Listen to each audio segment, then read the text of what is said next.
Nos acompaña el economista Luis Crespo, docente e investigador en la Universidad Central de Venezuela. Señor Crespo, bienvenido. Buena tarde para usted. Buenas tardes, gracias por la invitación, un gran saludo. A usted por el tiempo. Profesor, 13,1% de inflación mensual, 136% de inflación interanual y 36,15% de inflación acumulada. Esto detalla el Observatorio Venezolano de Finanzas en su más reciente informe. ¿Cómo se traducen todas estas cifras para el ciudadano común en Venezuela?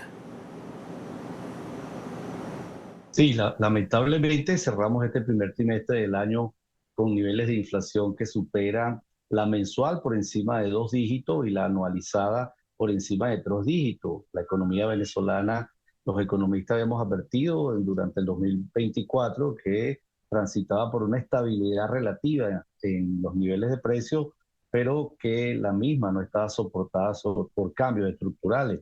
Es así que entonces entre enero y febrero del 2025, los precios han iniciado una escalada exacerbada. Estamos hablando de precios que están, sobre todo sector alimentos, sector recreación, sector salud, tienen un comportamiento de incremento de manera acelerada. Eso se tiene como resultado, bueno, el deterioro del poder de compra de los venezolanos, aún más el deterioro del ingreso de los venezolanos que, bueno, a diario tienen que enfrentarse a decisiones de cómo tratar de optimizar su consumo en un escenario tan adverso como es el de inflación, sobre todo la anualizada por encima de 3 dígitos. Esto en medio de perturbaciones tanto en los niveles de precios como el tipo de cambio. Vemos cómo en el último semestre del 2024 y en el primer trimestre del 2025, entonces nos enfrentamos nuevamente a niveles de aumento de precios significativo, agresividad en el tipo de cambio y no vemos medidas en lo inmediato que puedan indicar que va a existir una relativa estabilidad de los mismos. Por el contrario, visualizamos para este 2025 un escenario complejo en términos de alza constante y persistente en los niveles de precios que pudieran estar superando los 150% para este 2025. El área metropolitana de Caracas, el estado Nueva Esparta, el estado Zulia, son las regiones donde hubo mayor inflación en el mes de marzo.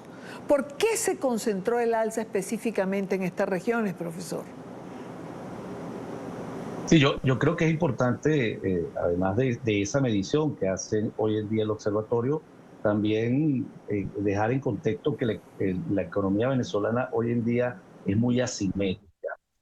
No es lo mismo analizar los fenómenos macroeconómicos en Caracas, en Maracaibo, en Carabobo, en Aragua o en algunas otras regiones, fundamentalmente porque las condiciones para desarrollar la actividad económica son diferentes. En primer término, por bueno, problemas en términos de acceso a servicios. No es para nadie un secreto que en Venezuela tenemos problemas de electricidad, de acceso al Internet, de acceso al combustible, y bueno, es diferente en las distintas regiones. Y también el comportamiento del consumo, los precios y la actividad económica. Eso influye en esa medición, tanto de actividad económica como de los niveles de precios.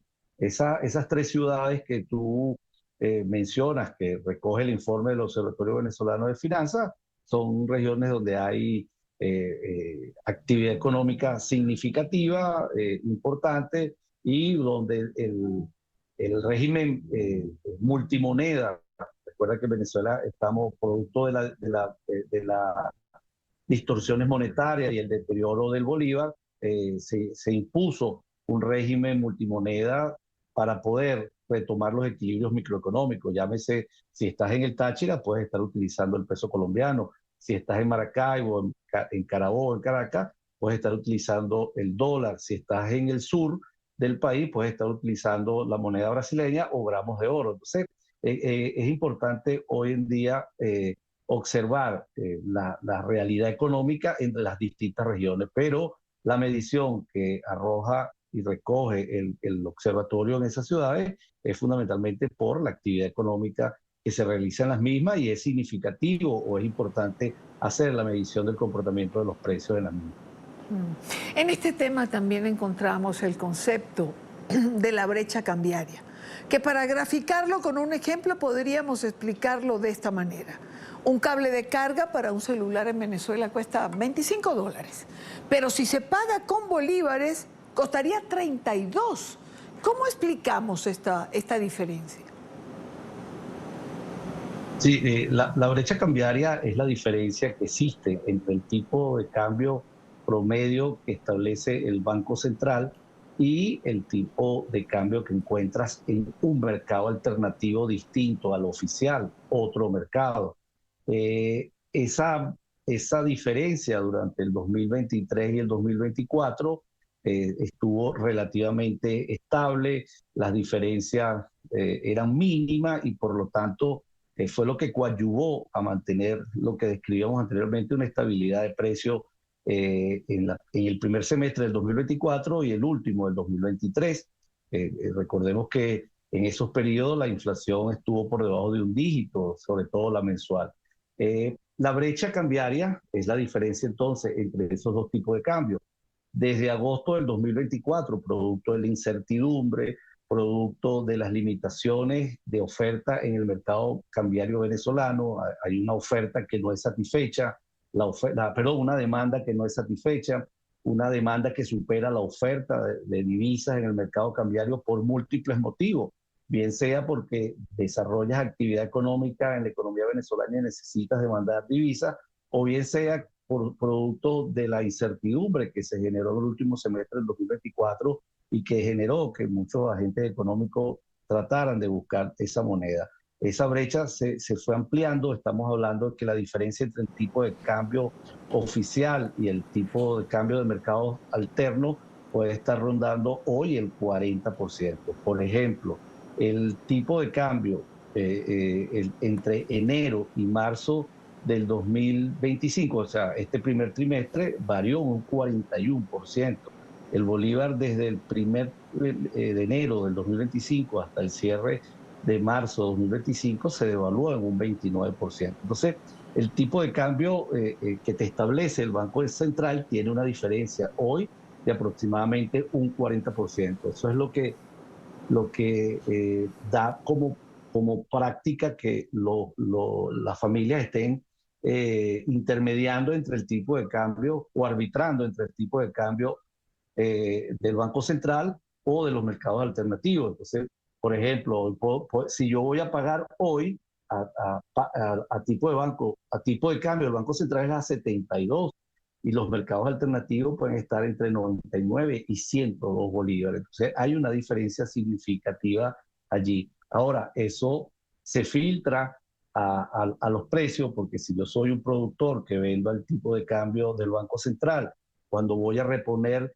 mi inventario y cuando reviso mi estructura de costo, vengo arrastrando un rezago y eso es lo que ha venido también coadyuvando a presionar los precios en la economía venezolana, porque hay una correlación directa entre el tipo de cambio y la inflación. Esa brecha se filtra a la inflación y es lo que ha generado ese aumento exacerbado de los precios en la economía venezolana durante los últimos meses.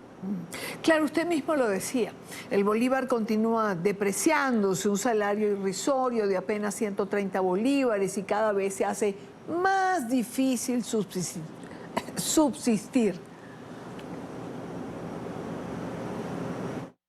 Sí, en Venezuela hoy, el 15 de marzo, se cumplió 3 años que no existe un ajuste del salario mínimo. El salario mínimo en este momento que estamos conversando puede estar rondando el 1.5 dólares mensuales, no el día ni la hora, mensuales. Aunque existen algunas bonificaciones que son unilaterales y lineales para todo, un bono de guerra de 90, un bono de alimentación de 40 dólares, una persona que reciba salario mínimo y esas bonificaciones al menos recibe 131 dólares de ingreso. Sin embargo, hay una brecha entre ese ingreso y la cesta alimentaria. Ese ingreso apenas pudiera dar cobertura a un 20-30% de la cesta alimentaria, no estaríamos hablando de la cesta básica. Pero la política de desalarización afecta a sectores importantes de la administración pública. Yo soy profesor universitario y nosotros estamos muy afectados porque nuestras tablas salariales inician con el salario mínimo. Y un profesor universitario en Venezuela hoy de escalafón recibe entre 5 y 8 dólares al mes, no la hora ni diario. Entonces, hay una afectación en el sector público producto de esa política de desalarización y más en una espiral de violencia, de inflación que pulveriza los ingresos de la familia.